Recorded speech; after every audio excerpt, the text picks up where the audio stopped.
50 anos atrás, em Jerusalém, o abraço entre Paulo VI e o patriarca ecumênico de Constantinopla, Atenágoras I, marca o início de uma nova história depois de séculos de separação.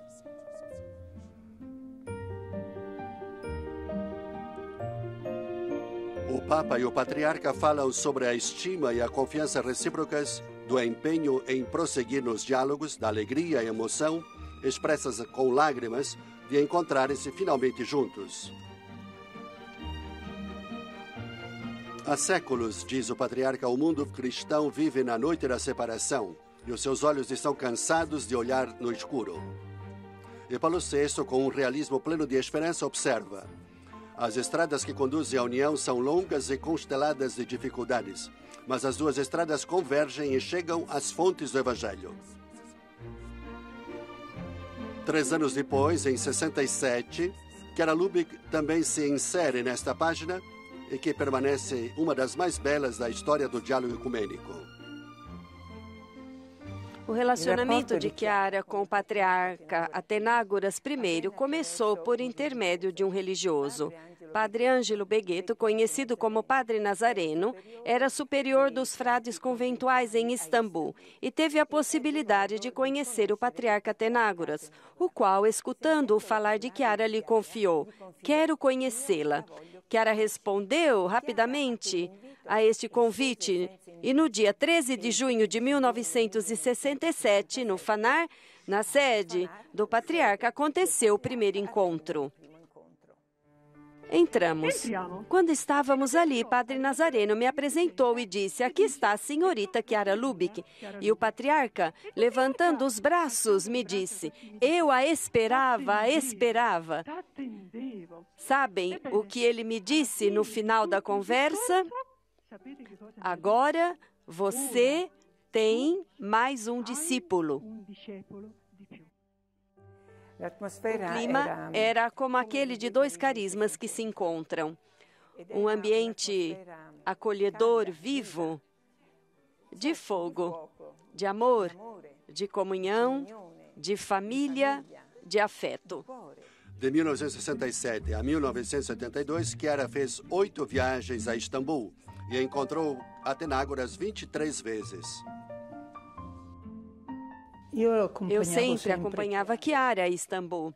Ela e o patriarca Atenágoras queriam chegar à unidade plena dos cristãos, ortodoxos e católicos.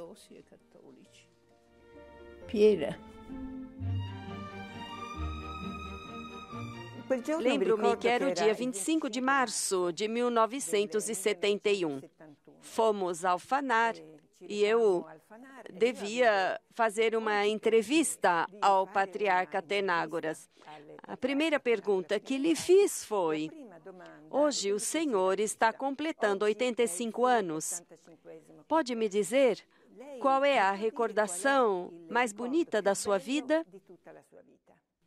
Ele me respondeu: "A recordação mais feliz é o encontro com Paulo VI, em Jerusalém, depois de séculos.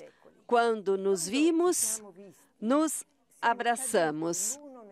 E depois de séculos, quantos abraços, quantos, muitos." Em 21 de fevereiro de 1969, o patriarca Atenágoras gravou em francês uma mensagem para os jovens do Movimentos Focolares. Fala sobre a crise sem precedentes que a humanidade estava atravessando e que o amor entre irmãos tinha se apagado. As suas palavras se enchem de esperança quando lembra os seus encontros com Paulo VI.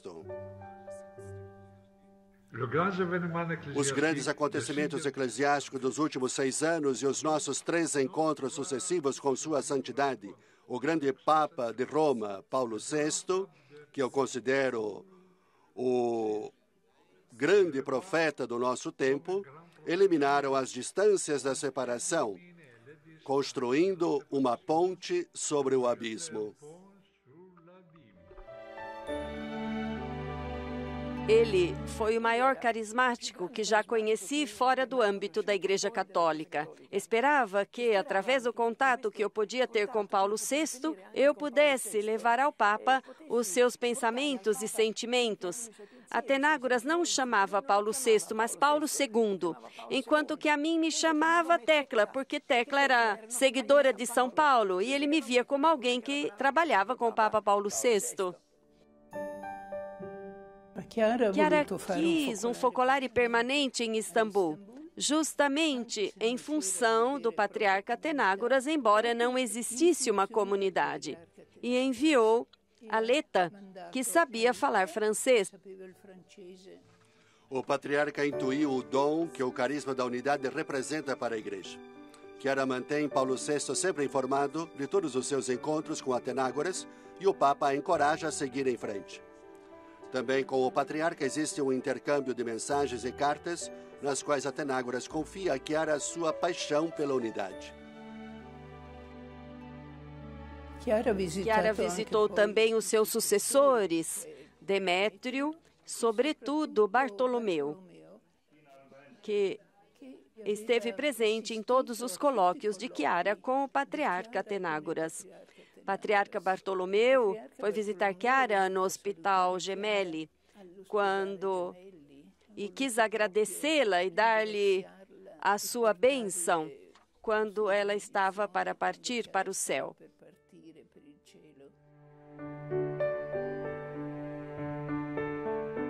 Cristãos do Oriente e do Ocidente, nós somos chamados a alimentar em nós mesmos, uns com os outros, entre os nossos amigos, conhecidos e desconhecidos, a clara consciência de que pertencemos à mesma igreja. E isso o mais rapidamente possível. Estivemos separados de fato na ação, e é, portanto, de fato, na ação que nos reuniremos novamente. Uma resplandecente manhã de uma nova primavera cristã, esperada há séculos.